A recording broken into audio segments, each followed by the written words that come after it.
IMF가 한국의 달러 자산 환노출 규모가 외환 시장 규모 대비 25배에 달한다며 경고를 내놨습니다. 코스피는 장중 상승 전환에 4,890대를 돌파하며 사상 최고치를 다시 썼는데요. 국내 경제 이야기와 함께 트럼프 대통령의 관세 압박에 대한 내용까지 김광석 한양대 겸임교수와 함께 나눠봅니다. 안녕하십니까? 네, 안녕하세요.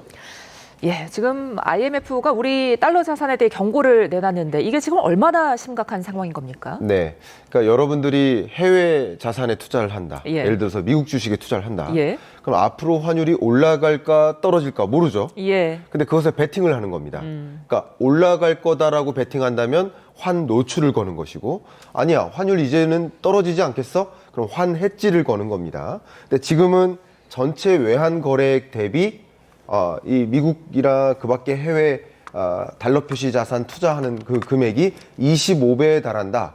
그러면 이것을 생각해 보면 어떤 파장이 있을까? 만약에 지금처럼 고환율이 지속되지 않고 반대로 환율이 급격히 안정화된다라고 가정을 해보면 정말 많은 사람들이 이 환 투자 수익이 급감하는 일이 벌어질 수도 있겠죠. 자, 한국과 이탈리아의 정상회담 결과 보셨는데 네. 우리 경제에 어떤 영향이 좀 있을까요? 네, 이탈리아라는 이 나라 자체가 우리나라와 경제 규모 면에서 매우 유사합니다. 예. 세계 경제 거의 10위에서 15위권 안에 드는 그런 나라이기 때문에 경제 협력을 더 강화해 나간다면 경제적 기회가 더 있을 수 있겠다 이렇게 보고요. 기본적으로 지정학적으로 굉장히 불안하죠. 예. 그러다 보니까 나토 회원국들이 방위비 지출을 끌어올리는 여정에 있습니다. 그럼 우리나라로서는 이렇게 국빈 방문까지 초대받을 정도면 양 국간 의 방위 산업 수출 기회가 더 늘어날 수 있겠다. 예. 왜냐하면 방위 산업은 민간이 사는 게 아니라 국방부가 사는 것이기 때문에 국방부의 방위비 지출을 늘려나가면서 그것을 어느 나라 무기를 사올 것인가의 문제인데 우리나라와 그런 방위 산업에서의 기회가 더 많을 것이다라고 기대가 되고요. 예. 두 번째는 세계가 다 AI에 도전하고 있습니다. 근데 우리나라가 유독 잘하고 있는 게 소위 말하는 원자력 발전이라든가 전력 공급망, 그 밖에도 AI 인프라 조성, 이 부분에 또 이재명 대통령이 주안점을 두고 있기 때문에 그런 영역에서의 협력 기회가 더 많아질 것으로 기대해 볼 수 있겠습니다. 예.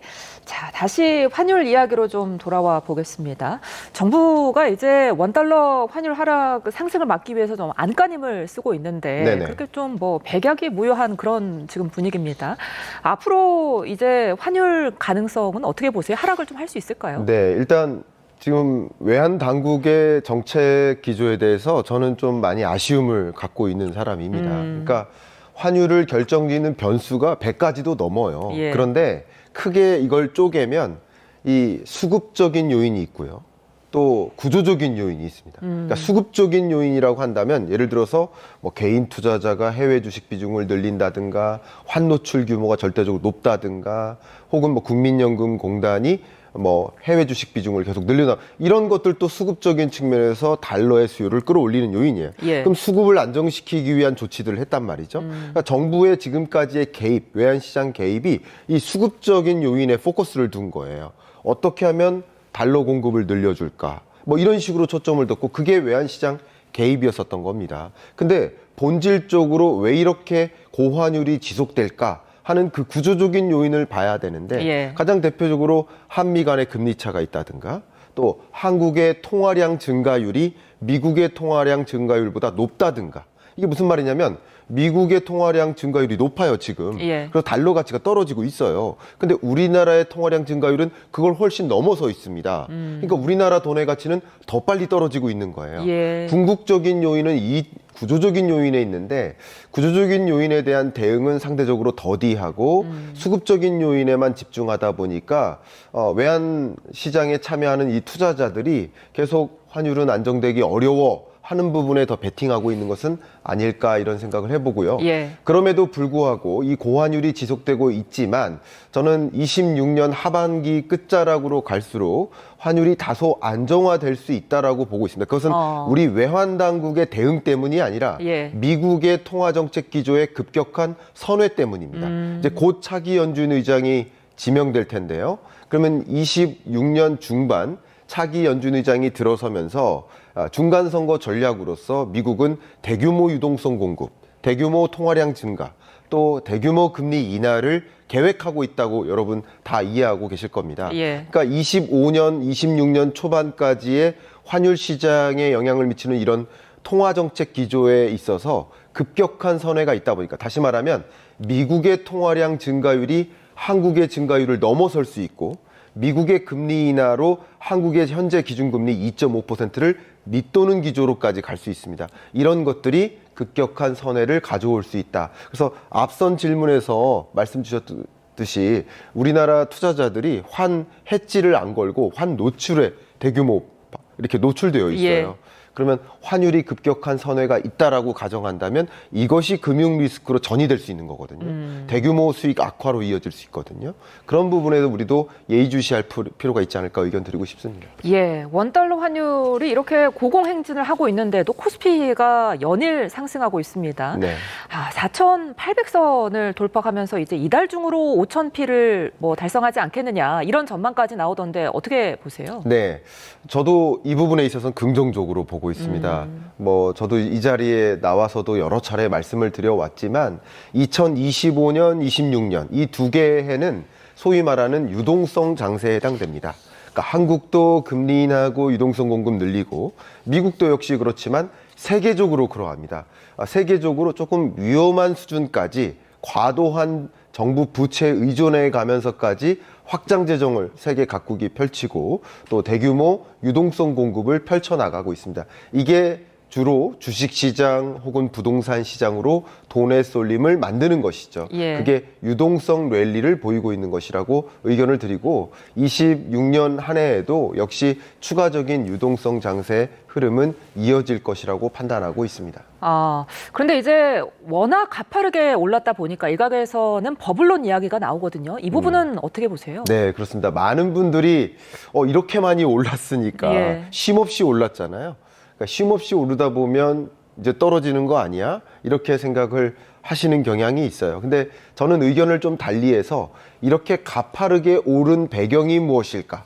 그러니까 25년 또 26년 초까지를 가정해 봤을 때 가파르게 올라간 그 배경이 유동성이었다라고 한다면 그럼 26년 1월 지금 이 시간 이후로 26년 한 해 동안에는 어떨까? 역시 26년 한 해는 25년 당시보다 더 많은 유동성의 주입이 일어납니다. 그러니까 우리나라뿐만 아니라 세계적으로 추가 금리 인하에 대한 고민, 그리고 미국을 중심으로 한 대규모 유동성 공급 확장 재정, 가장 대표적으로 25년에는 5BBVA법을 통과시키면서 미국이 부채 한도를 증액했죠. 예. 이거 다른 말로 마이너스 통장을 만든 거예요. 근데 26년에는 그 마이너스 통장을 이용해서 부채에 의존해서 대규모 유동성 공급을 늘려나갈, 이게 트럼프 대통령의 중간선거 전략이거든요. 예. 그런 관점에서 생각을 해보면 지금까지 상승을 견인했던 요인들이 26년 지금 이 시점 이후로도 작용할 것인가를 기점으로 판단한다면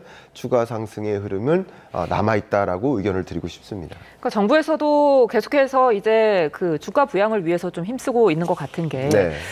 미국 주식에서 봤던 것처럼 뭐 삼성전자 같은 국내 대장주의 주가가 상승하면 뭐 2배, 3배 수익을 낼 수 있는 어떤 파생 상품이라고 봐야 될까요? 레버리지 투자를 검토를 하고 있다고 하던데 네. 이런 게 도입이 되면 서학개미들이 좀 돌아올 수 있을까요? 네. 일단 서학개미들을 한국으로 돌려오기 위한 예. 그런 여러 가지 장치들을 고민하고 있는 건 이해가 갑니다. 정부 입장에서. 예. 그게 환율 안정 조치라고 생각을 하니까요. 근데 저는 앞에 말씀드렸던 것처럼 그 수급적인 요인에 있어서 문제를 삼고 그 문제를 개선하기 위한 대책을 마련하기보다 앞에 말씀드렸던 구조적인 요인에 대한 문제인식을 하고 구조적으로 환율을 안정시키기 위한 조치를 했으면 좋겠다 하는 의견을 드립니다. 그리고 또 역시 말씀 주셨던 것처럼 레버리지를 이용한 투자, 이것을 유인하다 보면 사실 우리가 기대했던 대로 코스피가 쭉 상승하면 좋을 일이지만 예. 만약에 레버리지의 기초에서 투자를 의사결정한 경우 만약에 손실을 볼 경우 2배, 3배 걸친 투자 손실이 있을 수 있고 그게 또 금융 리스크로도 전이될 수 있습니다. 오늘 저녁 6시 반에 IMF의 경제전망 보고서가 발표되는데 예. 역시 IMF 총재도 연일 그 부분을 강조하고 있거든요. 금융 리스크가 전이되는 것을 막아야 된다. 그래서 이런 식으로 소확개미의 복귀를 유도하는 것이 과연 타당한 것인가 하는 좀 안타까운 지적을 좀 드리고 싶습니다. 예, 이런 상황 속에서 하워드 러트닉 미 상무장관이 미국에 투자하지 않는다면 반도체에 100% 관세를 매길 수 있다. 이렇게 지금 경고를 했습니다.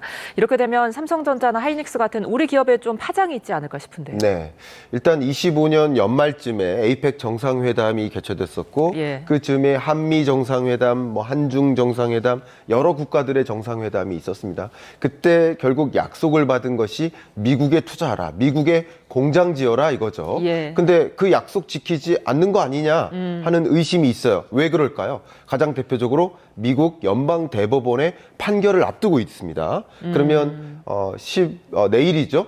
내일 시간 기준으로 봤을 때 미국 연방대법원의 판결이 상호관세 무효야 이렇게 나오면 세계 주요국들 한국, EU, 일본 여러 국가들이 대미 투자를 과연 단행하는 게 맞을까 하지 말자 하는 입장을 취할 수도 있기 때문에 미리 상호관세 무효 판결 결과가 나올 것을 우려하고 미리부터 그것에 대한 공격성 어떤 경고를 던지는 것은 아닌가. 그래서 미국 반도체 관세를 부과하면 너네 국가들 더 큰 충격이 있으니까 대미 투자를 줄이거나 안 할 생각하지 마라 라는 어떤 경고의 메시지를 전달하는 것으로 저는 평가하고 싶습니다. 이런 가운데 트럼프 대통령이 관세왕, 미스터 관세 뭐 이런 문구를 담은 포스터를 SNS에 올렸습니다. 네. 어떻게 보면은 또다시 관세 압박을 하고 있다고 해석해도 되겠습니까? 네, 저도 그 SNS 사진 보면서 참 놀랐는데요. 그 부분 의견을 좀 드려보면 어쨌든 지금 이 순간 트럼프 대통령은 굉장히 중요한 선거 결과, 그러니까 이 선거를 결정지을, 중간 선거를 결정지을 관세 전쟁, 상호 관세에 대한 대법원의 판결을 앞두고 있죠. 근데 트럼프 대통령의 주된 경제 정책이 바로 관세 정책이었는데 그 관세 정책 무효야라고 결과가 내려진다면 지지율에도, 공화당의 지지율에도 상당한 부정적 영향을 미치겠죠. 그러니까 나는 또 다른 그 플랜 B를 여전히 마련하고 있고 다른 정책, 방금 말씀드렸었던 반도체 관세를 100% 때린다든가 그런 나머지 정책들을 충분히 갖고 있으니까 상호 관세 무효 판결 나더라도 지지율 떨어뜨릴 필요 없다. 그리고 다른 나라들 대미 투자 약속한 거 그대로 지켜라. 더 큰 것이 기다리고 있다라는 식으로 압박을 취하는 것이 될 수 있고 또 대법원의 판결에 대해서도 언론 플레이를 하고 있는 것이다. 이 대법원의 판결 결과 법리적으로는 그래 상호관세 무효라고 평가할 수도 있겠지만 상호관세 무효 판결이 났을 때 미국 경제에 주는 엄청난 혼돈 그거 당장 대법관들이 책임질 수 있느냐라는 언론 플레이를 하는 거예요. 그래서 대법관들의 판결이 미국 경제에 거대한 부정적 영향을 미치지 않도록 계속 경고의 메시지를 전달하는 게 러트닉 상무부 장관이나 역시 트럼프 대통령의 사진이나 이런 것들이 다 언론 플레이에 해당된다라고 해석해 볼 수 있겠습니다. 그렇다면 좀 뭐 조심스럽습니다만 그 판결이 어떻게 나올지 좀 전망을 해볼까요? 저도 이 부분은 굉장히 조심스럽습니다만 의견은 드려보도록 하겠습니다.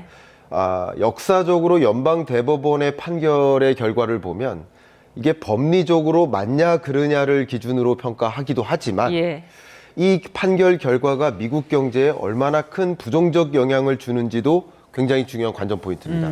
그래서 의견을 드린다면 판결 결과 이 상호 관세는 법리적으로 무효다라는 판결을 하겠지만 저의 의견입니다. 하겠지만 그것으로 인해 미치는 미국 경제의 파장을 고려해서 상호 관세 판결의 무효지만 환불 조치는 하지 말라든가 아니면 기존에 이 소송을 내걸었던 기업들의 한정에서만 환불 조치를 해준다든가 아니면 앞으로는 상호 관세가 무효지만 환불 조치는 안 해도 된다든가 이런 종류의 절충안을 내걸지 않을까. 그러니까 무효 판결은 하되 그것으로 인해 미치는 파장을 염려해서 절충안에 해당되는 심의 결과를 발표하지 않을까 하는 의견을 저는 갖고 있습니다. 알겠습니다. 지금까지 김광석 한양대 겸임교수와 함께했습니다. 고맙습니다. 감사합니다.